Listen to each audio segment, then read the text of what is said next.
ભરૂચના મક્તમપુર ગામ સ્થિત દરગાહ ફળિયામાં યુવાન પર ચપ્પુથી હુમલો, સીસીટીવી ફૂટેજ બહાર આવ્યા. ભરૂચ શહેરના મક્તમપુર ગામ સ્થિત દરગાહ ફળિયામાં રાત્રિના સમયે ચપ્પુથી હુમલાની ગંભીર ઘટના સામે આવી છે. સ્થાનિક યુવાન મોહસિન શેખ પર કેટલાક અજાણ્યા ઇસમોએ હુમલો કર્યો હોવાની માહિતી સામે આવતા વિસ્તારમાં ચકચાર મચી ગઈ હતી.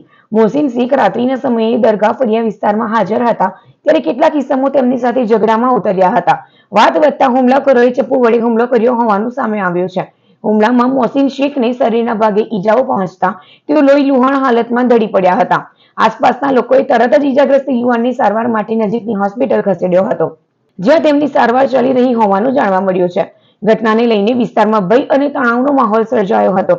ઘટનાના સીસીટીવી ફૂટેજ પણ સામે આવ્યા હોવાનું જાણવા મળ્યું છે, જેમાં કેટલાક ઇસમો હુમલો કરતા દેખાઈ રહ્યા છે.